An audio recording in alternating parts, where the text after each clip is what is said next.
Hello everybody, what is up? I'm Emily Paris. Welcome back to my channel and welcome to the new year.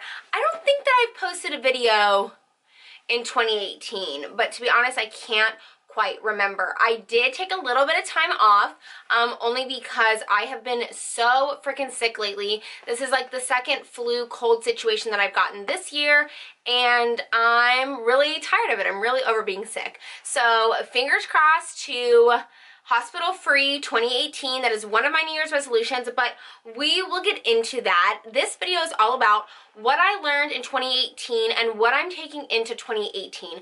I love the new year. January is one of my favorite months of the year, that and November, because my birthday's in November.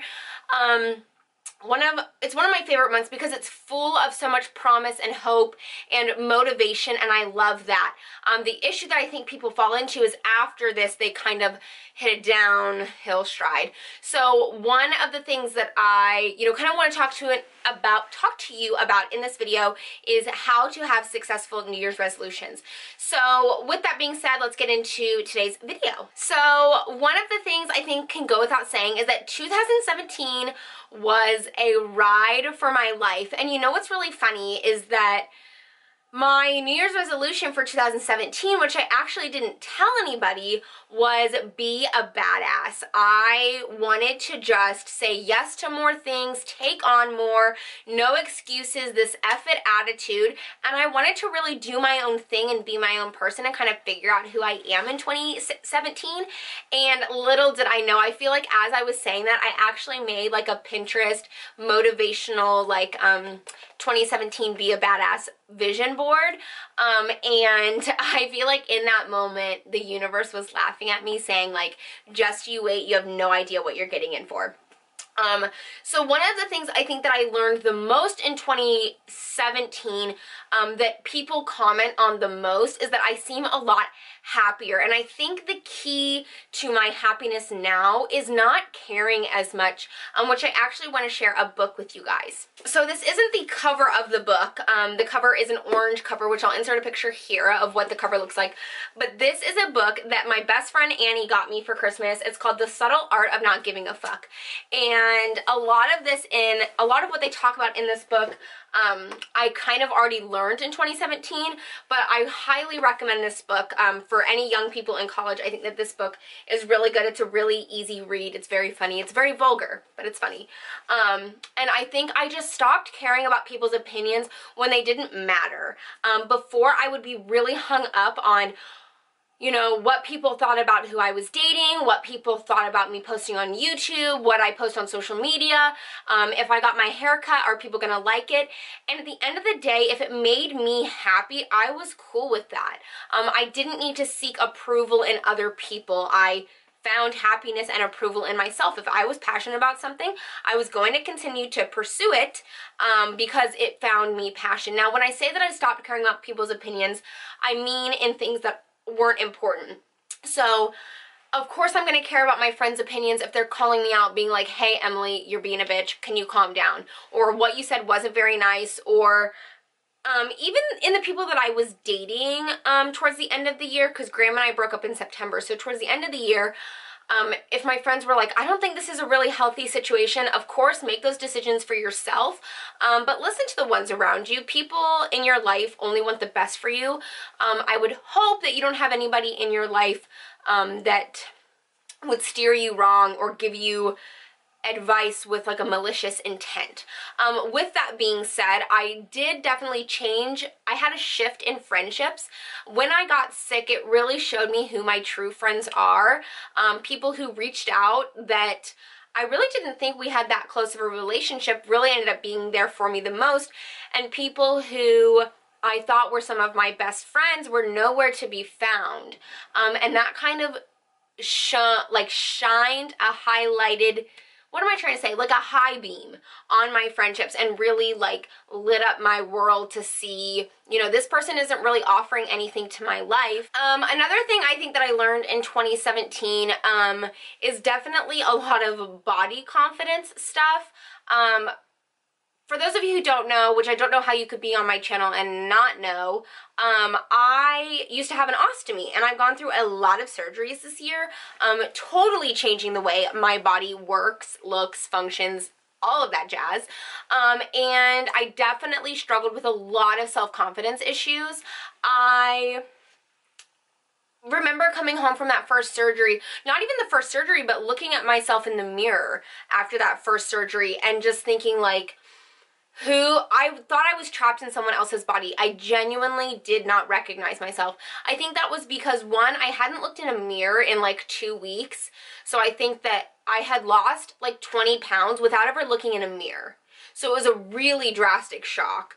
Two is I had lost so much weight, so my face definitely looked different as well. I had been sick, so you just don't look the same. So I think one thing is just being comfortable in my own skin. I definitely have lost a lot of weight, so I'm more comfortable in the way that I look now. I do still have moments where I'm like, oh, I wish I didn't have fat here or whatever. And when I say that, people are like, oh my God, Emily, are you kidding me? Because I wear like a size 0 jean. All of my friends are like, shut up, you know. But I think that everybody goes through that, which I think is just a testament to, it doesn't matter what size you actually are, it's just being comfortable in your own skin and who you are, your own body. And that's definitely something that I've walked into 2018 being confident in myself, not just in my body, but with who I am as a person. I'm really passionate about being an advocate for my disease and the condition that I have, and so, which obviously, if I wasn't an advocate, I wouldn't have this YouTube channel doing all of this stuff. And so that, I think, has been really important for me. I've gotten a lot of opportunities to help others, and I've really found my calling. And I know that this thought just popped into my head. This video is just me rambling, but I think it'll be interesting for me to look back on too, at the end of 2018, to kind of see where I was walking into the year at. Another thing that I really realized this year is that I am good enough. I went through 2 really big breakups in 2017. So Tyler and I officially cut ties in January. So now it's been a year of us being officially done. And then Graham and I actually broke up in September. Both of those were really hard, but both of those were really important for me to walk away from because I wasn't being seen at my true value. They weren't seeing me as a partner for all that I have to offer and all that I am. To be quite honest with you, I think that I'm a freaking catch. And I think, and you know what? I think all of you are a catch. I think that, of course, I have things that I need to work on, but I think that I make a great girlfriend, I make a great partner, and I don't have time for anybody in my life who can't see that.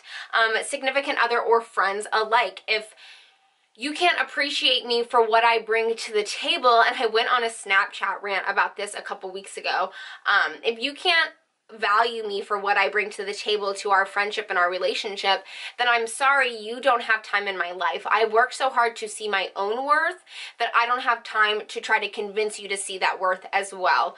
You should just kind of see it because, hello, your girl is awesome. Okay, so with that being said, I do have some things that I want to work on and some things that I want to kind of bring into 2018, and so I'm going to share that list with you guys because I do believe, I don't know if I believe into this whole like put it out in the universe type deal, but I do believe that you're held more accountable when you tell people your goals because you've now told people, so it's known, so you've got to follow through, otherwise you look like a flake. So I'm going to share those goals with you guys right now. So one of my biggest goals for the year is to, because I kind of broke this up into like health, wellness, hobby, friendship, school, work, that kind of stuff. So one of my biggest goals is to really clear up my skin.